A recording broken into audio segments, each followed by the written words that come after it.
ध्यान दीजिए, एक ही पेपर में हंसने की बात है। उसी प्रश्न पे जो पेपर बनाने वाले जिन्होंने भी पेपर बनाया चाहते तो दूसरा प्रश्न बना सकते थे, लेकिन देखिए उसी प्रश्न पर फिर रिपीट हो गए सवाल। वही चीज़ एक बार पूछा गया कि अर्धकथानक कौन सी विधा, फिर 11 में पूछे वही, और उसी 11 में फिर नया पैटर्न चेंज किए। देखिए कैसा पूछा गया है कि अर्धकथानक किस विधा की रचना, फिर पूछे इनमें से कौन सी विधा आत्मकथा स्वीकृत है, यानी कौन सी विधा आत्मकथा है इसमें। फिर वही सवाल, कलम का सिपाही, चिड़ोपचादनी, बाणभट्ट की आत्मकथा, अर्धकथानक। इससे गलतियां लोग कर जाते हैं, भले हैं। खुद सोचिए, टीजीटी 2011 में फिर वही प्रश्न रिपीट किए, यानी एक ही पेपर में 2 क्वेश्चन था, वही चीज। इनमें से कौन सी आत्मकथा है और कौन सी विधा है, अर्धकथानक तो आत्मकथा। इनमें कौन सी, इनमें से कौन आत्मकथा है, फिर वही कलम का सिपाही, चिड़ोपचादनी और एक अर्धकथानक और बाणभट्ट की आत्मकथा। बाणभट्ट की आत्मकथा क्या है? हजारी प्रसाद द्विवेदी का उपन्यास। कलम का सिपाही क्या है? जीवनी है अमृत राय का। चिड़ोपचादनी क्या है? चिड़ोपचादनी निर्मल वर्मा का है। संस्मरण मिलता है, निबंध भी मिलता है, तो चिड़ोपचादनी निर्मल वर्मा। तो हमारा क्या फिर वही चीज रिपीट हुआ है 2 बार। और देखिए क्योंकि इतने बार प्रश्न पूछे गए,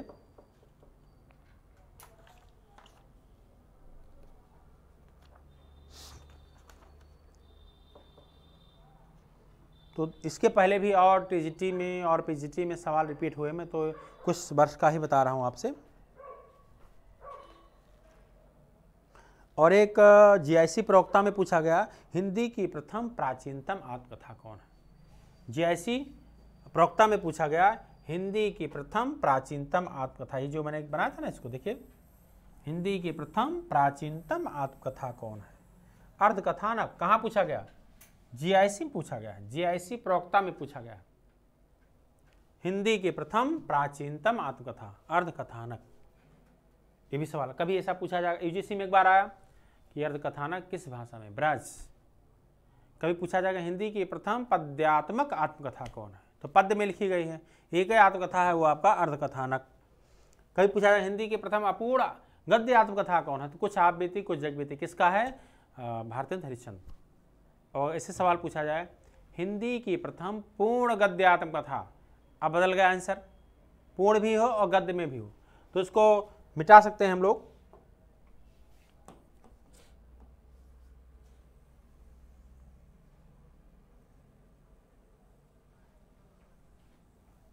ध्यान दीजिए,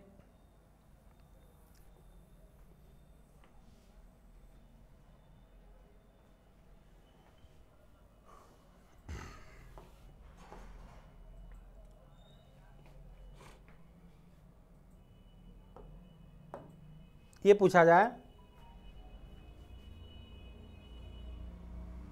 मेरी आत्म कहानी,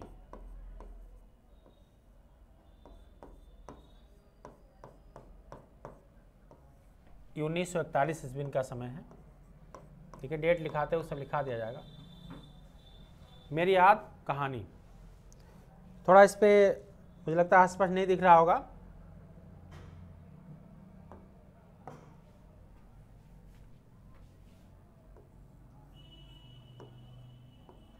मेरी आत्म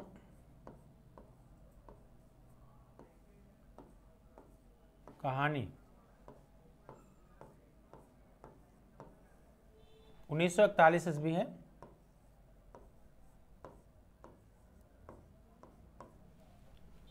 स्पष्ट दिख रहा होगा? नहीं दिख रहा है, फिर चेंज कर रहे हैं। अब देखिए, ये श्याम सुंदर दास की है।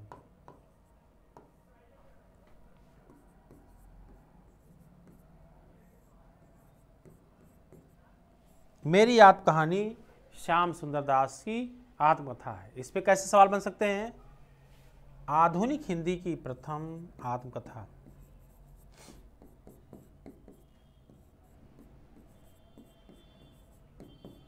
हिंदी की प्रथम आत्मकथा। ध्यान दीजिए, हिंदी की प्रथम आत्मकथा पूछा जाए तो क्या लगाएंगे आप? तो आप कहेंगे अर्धकथानक। आधुनिक हिंदी, वो देखिए वो आधुनिक नहीं था, देखा जाए भक्ति काल में भी आप पढ़ेंगे अर्धकथानक को। तो आधुनिक हिंदी की प्रथम आत्मकथा, तब भी मेरी याद कहानी, श्याम सुंदर दास। कभी कभी परीक्षाओं में पूछते हैं मेरी याद कहानी कौन सी विधा, लोग कहानी समझ के कहानी लगा देते हैं, ये प्रश्न गलत हो जाते हैं। अगर ये पूछा जाए हिंदी की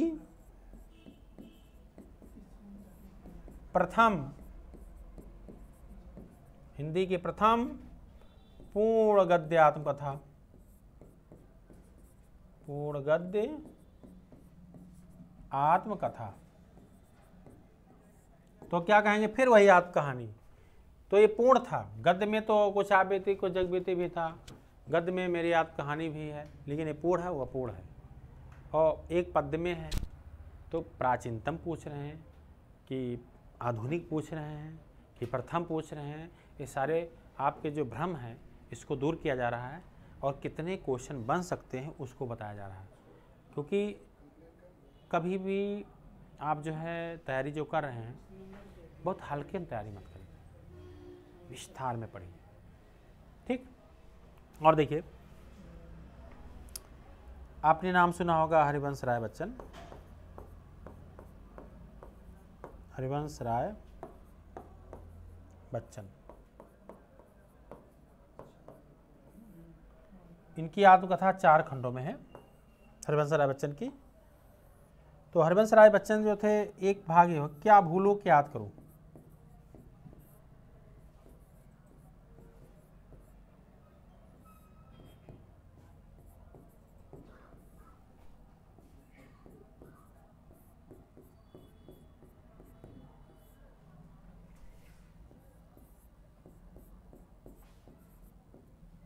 नीड़ का निर्माण फिर,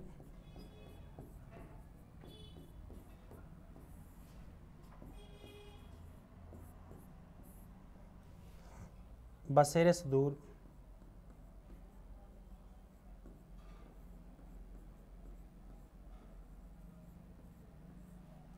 नंबर 4 10 द्वार से सोपान तक।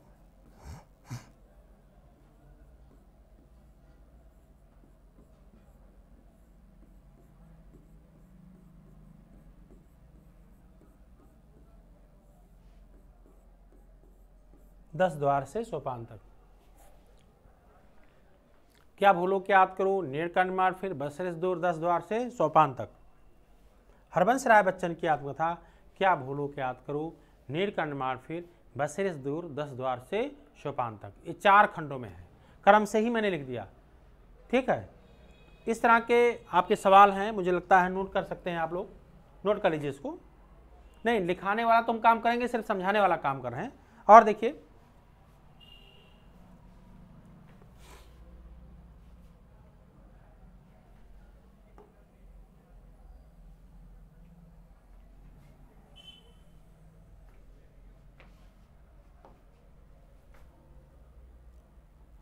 रामविलास शर्मा एक है,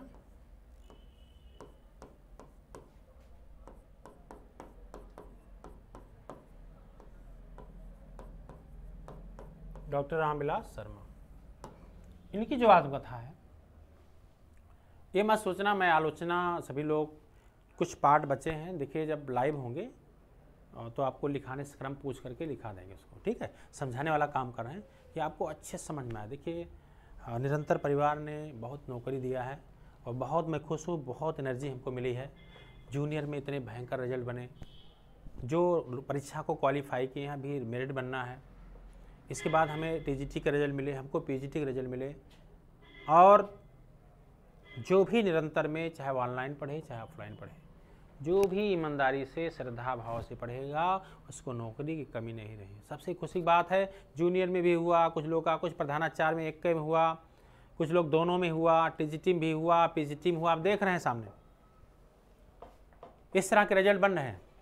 और नियम भी कहता है, अगर आपका ना जूनियर में हुआ, ना टीजीटी में हुआ, ना पीजीटी में हुआ, कहीं नहीं हुआ, तो अगर हो तो एलटी में भी हो, टीजीटी में भी हो, पीजीटी में हो, क्योंकि उतने ही समय में आपको सब पढ़ करना है। अगर इतने अच्छे रिजल्ट आप दे सकते हैं तब तो आपके अभिभावक भी खुश रहेंगे और आप खुद भी खुश रहेंगे, और उसी समय में पढ़ करके लोग तीनों भर्तियों में सिलेक्शन ले सकते हैं और लिए हैं। मैं देख रहा हूँ आज बहुत लोग सिलेक्ट, सर मेरा प्रवक्ता भी हो गया, मेरा टीजीटी भी होगा, अरे मेरा जूनियर में भी होगा, कुछ लोग कहें सर मैं प्रधानाचार्य वाले भी मेरा रोल नंबर छप गया। सोचिए अगर आप 16 में नहीं हो पाए या पहली बार हो रहे इतनी भर्तियों में, कितना अच्छा लगेगा। नौकरी तो आपको एक जगह करना है, लेकिन अच्छा लगेगा कि नहीं? लेकिन जितना बताया जा रहा है आपको करना पड़ेगा। नौकरी पाने के लिए बुद्धिमानी जरूरी है, विद्वता नहीं। विद्वान नहीं बनना आपको, बुद्धिमान बन के कैसे सिलेक्शन पाएंगे ये मत सोचिए सब सिलेबस पढ़ के ही सिलेबस सिलेक्शन होगा आपका। बहुत सारी रणनीति की जरूरत होती है। कम समय में भी लोग सिलेक्शन पा सकते हैं, जो आपके बीच में दिखा रहे हैं। 24 साल की उम्र में लोग जो है टीजीटी में सिलेक्शन पाए हैं। बहुत कम उम्र के लोग सिलेक्शन पाए हैं, चाहे महिला वर्ग हो चाहे बालक वर्ग। जो जागरूक होगा उसको जल्दी नौकरी मिलेगी, जागरूकता का भाव होगा। अब आलसी बने रहेंगे, आप जो है पता लगे 7-7 बजे तक सोएंगे, 8-8 बजे तक, तब तक 4 बजे जग करके कोई पढ़ लिया 3 घंटे 4 घंटे, तो आप कैसे तैयार कर पाएंगे? पता लगे वो 4-5 घंटा सुबह पढ़िए, फिर दोपहर में 1 घंटा सो करके फिर वो पढ़ लिए। सब कुछ दोनों लोग यही कर रहे हैं। यानी कोई भी आप 7 बजे जग रहे हैं, फिर पढ़ रहे हैं, थोड़ा खाना खा रहे हैं, फिर दोपहर में सो रहे हैं, और कोई 4 बजे जग करके पढ़ भी रहा, उधर भी पढ़ लिया, फिर उस जो आप दोपहर में सो रहे हैं तब भी वो लोग सो लिए, तो उनका दोनों काम हो गया। और आपको ये काम करना पड़ेगा चाहे जिस उम्र में, तभी आपका सिलेक्शन होगा। आपको जगना पड़ेगा, समय देना पड़ेगा, तभी आप कुछ कर पाएंगे। इनकी आत्मकथा एक है घर की बात, घर की बात, एक है अपनी धरती अपने लोग।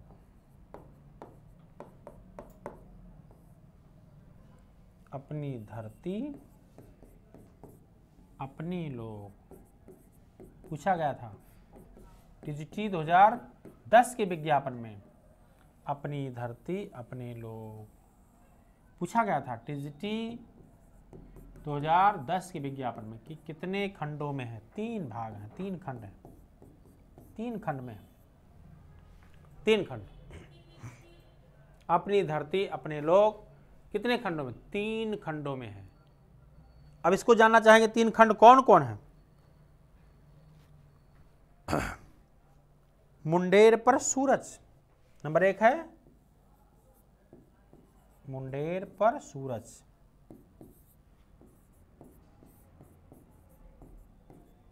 मुंडेर पर सूरज एक है, मुंडेर पर सूरज। दूसरा क्या है? देर सबेर।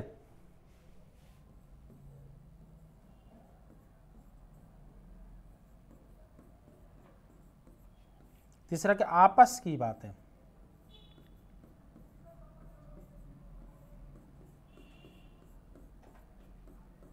आपस की बातें। तो देखिए यहां तक भी पहुंच सकते हैं कभी फ्यूचर में लोग।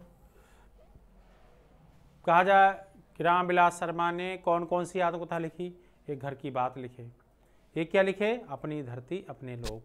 ये 5 भाग में मिलता है, 3 भाग में मिलता है। जो 3 लगाए थे चयन बोर्ड ने वही सही किया था। तीनों भाग के नाम मुंडेर पर सूरज, घर की देर सबेर, आपस की बातें। आपस की बातें, देर सबेर, मुंडेर पर सूरज, इनके 3 भागों के नाम हैं। और हरवंश राय बच्चन की आत्मकथा 4 भागों में 4 खंडों में थी। चारों के नाम क्या है? क्या भूलूं, क्या याद करूं, नेट कांड मार, फिर बसरे दूर, 10 द्वार से सोपान तक। फिर देखिए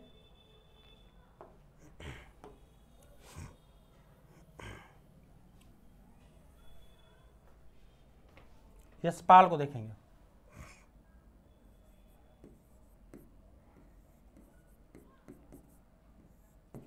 सिंहावलोकन देखिए 3 खंडों में भी है। तीनों भाग लिखाते हुए बताएंगे 3 खंड है। बहुत पूछा गया परीक्षाओं में कि सिंहावलोकन किसकी आत्मकथा? यशपाल की। फिर देखिए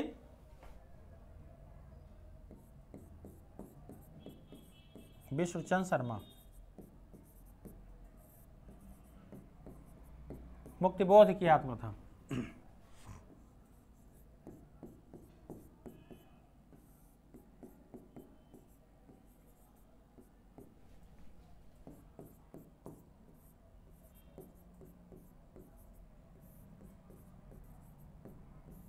मुक्तिबोध की आत्मकथा पूछा गया है पीजीटी में, पीजीटी 9 के विज्ञापन में पूछा गया था।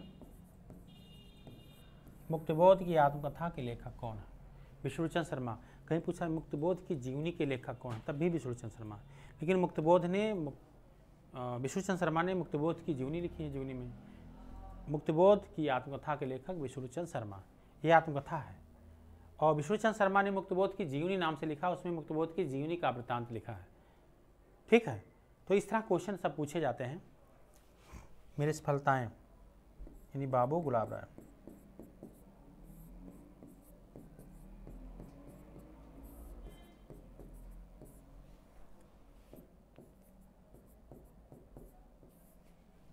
मेरी असफलताएं,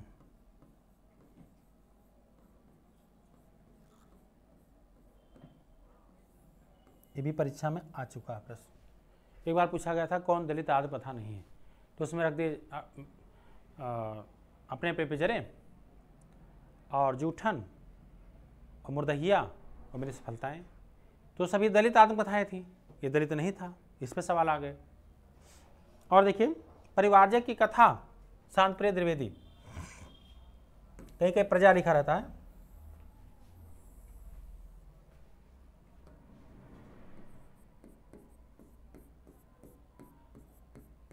परिवारजक की कथा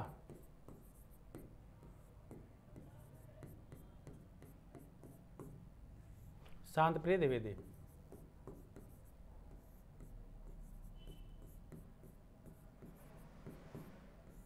परिवारजक की कथा शांतप्रिय द्विवेदी का है मेरा जीवन प्रवाह।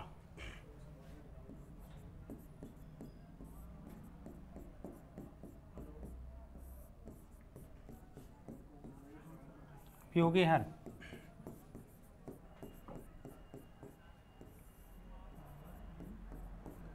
मेरा जीवन प्रवाह, जब आपको ये समझ में आएगा कि जो हम आत्मकथाएं पढ़ रहे हैं इसका महत्व कितना है। एक क्वेश्चन गलत होने से आपके सिलेक्शन रुक सकते हैं, आपकी लापरवाही से आपका चयन रुक सकता है, क्वेश्चन कम हो सकते हैं। मेरिट में जब आपको ये डर लगेगा कि इसी मेरिट से मेरा चयन होना है, इसी मेरिट से हमें कॉलेज मिलना है, तो आपको ये पढ़ेंगे गंभीर रूप से। देखिए वियोगी हर की आत्मकथा जो है इससे भी ज़्यादा महत्वपूर्ण ये है कि जो है इनका जो मूल नाम है, वास्तविक नाम है हरिप्रसाद, पूरा नाम द्विवेदी। ये ज़्यादा इंपॉर्टेंट, बहुत बार पूछा गया है। इनका पूरा नाम हरिप्रसाद द्विवेदी है। कभी कोई हर द्विवेदी लिखते हैं, हरिहर प्रसाद द्विवेदी लोग गलत बताते हैं। ये प्रवक्ता में भी आया है, ये टीजीटी में भी आया है, चयन बोर्ड में। वियोगी हर का पूरा नाम या मूल नाम हरिप्रसाद द्विवेदी है। इनकी आत्मकथा मेरा जीवन प्रवाह है। ठीक है, तो वियोगी हर बहुत इंपॉर्टेंट है, इससे सवाल आते हैं। अगले नाम है निज वृत्तांत। निज वृत्तांत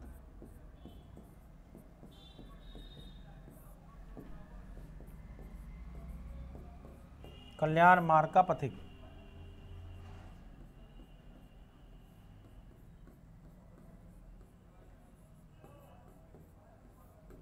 कल्याण थोड़ा गलती हो गया, निज अंबिका दत्त व्यास का है निज वृत्तांत।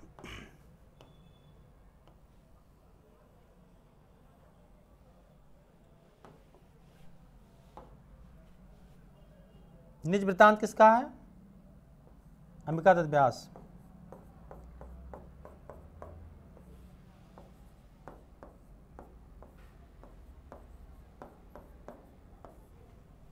निज वृत्तांत किसका है? अंबिका दत्त व्यास। ठीक। कल्याण मार्ग का पथिक किसका है? स्वामी श्रद्धानंद। कल्याण मार्ग का पथिक किसकी आत्मकथा? स्वामी श्रद्धानंद। लिखाते वक्त क्या बताएंगे? इनके क्रम बताएंगे आप लोग को। तो कल्याण मार्ग का पथिक स्वामी श्रद्धानंद की आत्मकथा है। तो कहा जाएगा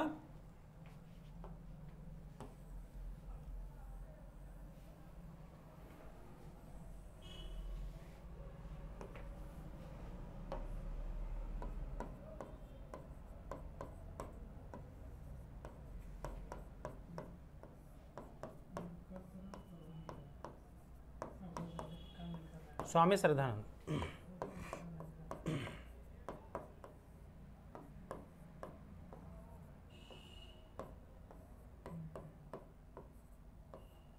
कल्याण मार्ग का पथिक स्वामी श्रद्धानंद।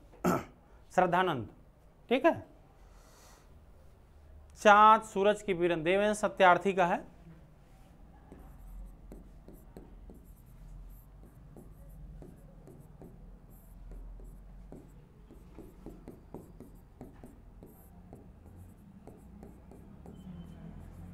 देवेंद्र सत्यार्थी। तो इनके भी भागों में दिक्कतें आई हैं। कभी कभी ऐसा मिलता है कि 3 खंड मिलते हैं इनके, 3 खंड, यही ज़्यादा इम्पॉर्टेंट भी है। तो 3 खंड आप कह सकते हैं। कितने खंडों में? 3 खंड। तो कोई 3 खंड है, कोई 5 खंड है। देखिए चाँद सूरज की किरण देवेंद्र सत्यार्थी का 3 खंड है। सिंहावलोकन यशपाल का 3 खंडों में है। और हरवंश राय बच्चन की आत्मकथा 4 खंडों में है, ठीक है। और इस तरह रामविलास शर्मा की आत्मकथा अपनी धरती अपने लोग 3 खंडों में है। तो आज की हमारी क्लास से इतनी होगी और बहुत ही मन से आत्मकथा को पढ़िएगा। हम कहें 2 क्वेश्चन की बात है, 2 दिन पढ़िए, 3 दिन पढ़िए, 4 दिन पढ़िए, कंठस्थ हो, क्लियर हो, कॉन्फिडेंस हो, ताकि परीक्षा में आए तो आपके प्रश्न गलत ना हो। और आपके डेट की बात है, यूजीसी की परीक्षाएँ लगी हैं, यहाँ से भी प्रश्न पूछे जा सकते हैं, ठीक है।